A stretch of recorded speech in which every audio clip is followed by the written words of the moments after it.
Let's not forget why we're actually here.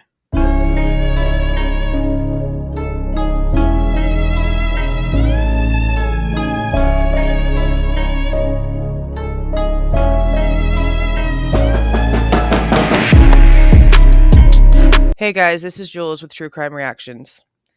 I wanted to talk about the families today, the victims and their families.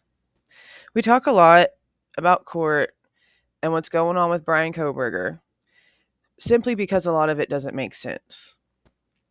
Now, most of you guys do know that I do have 180 theories.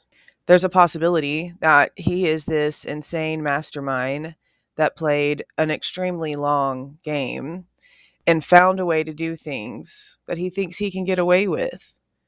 And that's why there's not a lot of puzzle pieces fitting together. But there's still also a possibility that those puzzle pieces don't fit together because there's some corruption going on here.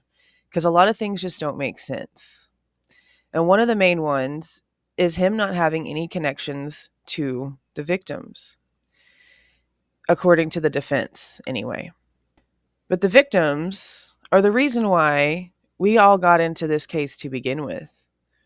Most of us were submersed in every little detail way before we ever even knew that Bryan Kohberger existed. And I think a lot of that gets lost. A lot of it gets lost because the only thing that we see now is what's going on with Bryan. Well, that's because the Idaho 4 are no longer here for us to visually see what is going on and keep them in the forethought of all of it. We don't really think about Kaylee or Maddie or Xana or Ethan whenever we're watching these court hearings because we don't see them. Our brains automatically associate everything with Bryan Kohberger because he's the one sitting at that table. We don't see the families and how they're sitting back in the gallery. We don't see anything other than what's going on with Bryan. I know this has got to be the hardest thing that these families have ever gone through, and hopefully the hardest thing they'll ever have to go through. All 4 of the victims are equally as important. But right from the beginning, everything went to Kaylee because that's pretty much the direction that mainstream was pushing us. And so that's a lot of why so much about Kaylee and Jack and the video from them talking to Adam and the food truck and all those things have been so dissected. And it, for a long time, was as if Xana and Ethan didn't even exist in the situation because there was nothing coming out about them. There's still so much time in between that party and the time that we're being told by Bethany and only Bethany that they got home that we don't know about. Now, we know that Kaylee's sister watched the ring cams and was able to correct the time that the girls got home. But I'm wondering if she saw anything about Xana and Ethan. Because according to Bethany's timeline in the PCA, they got home around the same time. But then we found out that the police's time was real vague, and that's why Kaylee's sister ended up making sure that the public knew, no, it wasn't 1:45-ish, it was actually this time. But we never got any clarification on Xana and Ethan at all. We never got any true clarification about what time Dylan and Bethany actually got back to the house that night either. We're just being told these roundabout times, and they supposedly got home before Xana and Ethan did.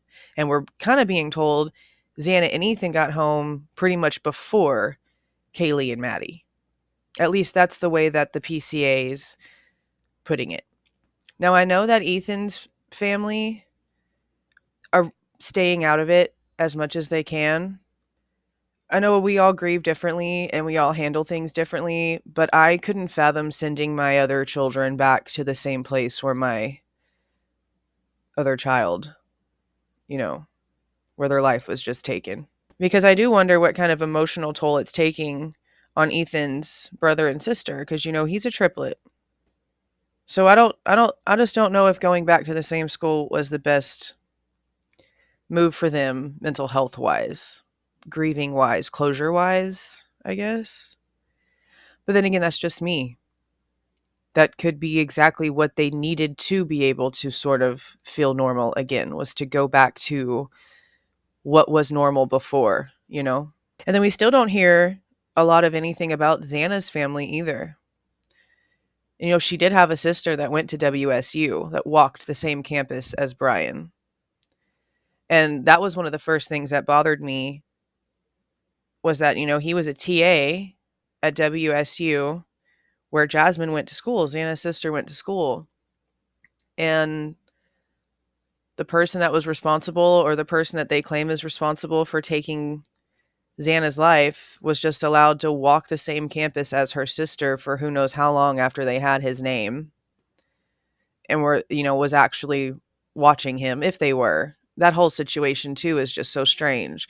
And that's why it's so hard to keep our focus where it needs to be.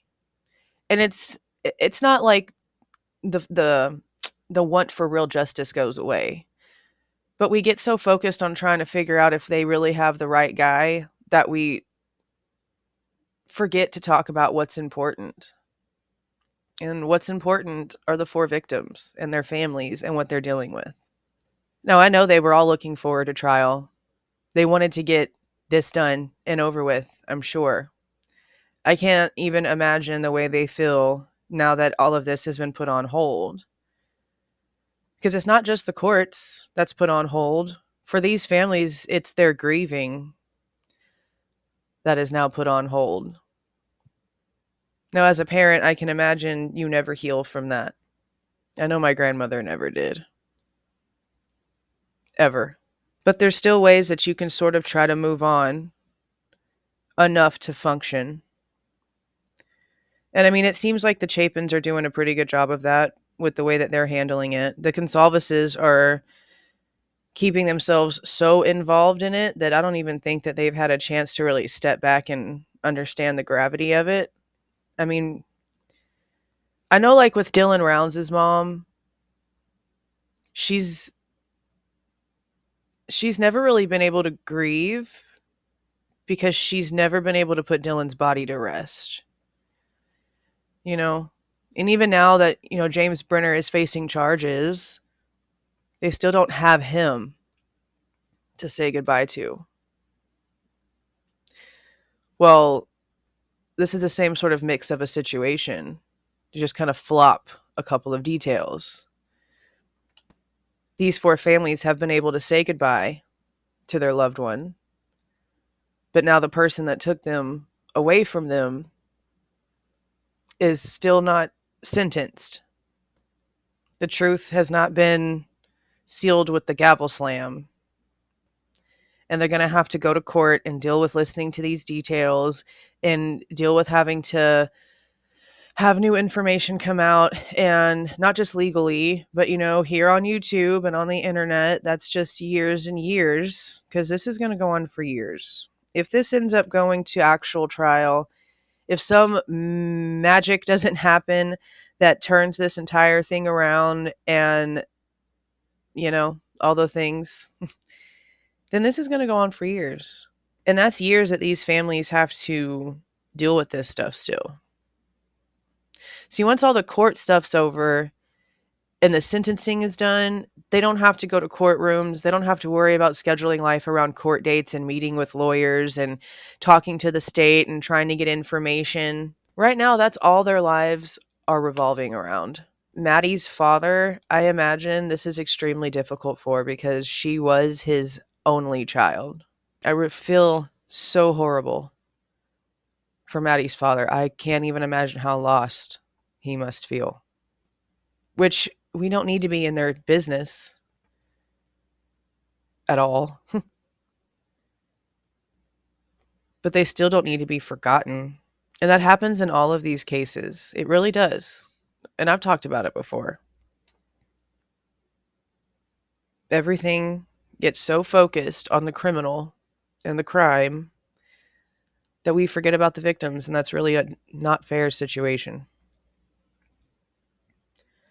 But that was just on my mind this morning. But I got to get to work now, guys. See y'all.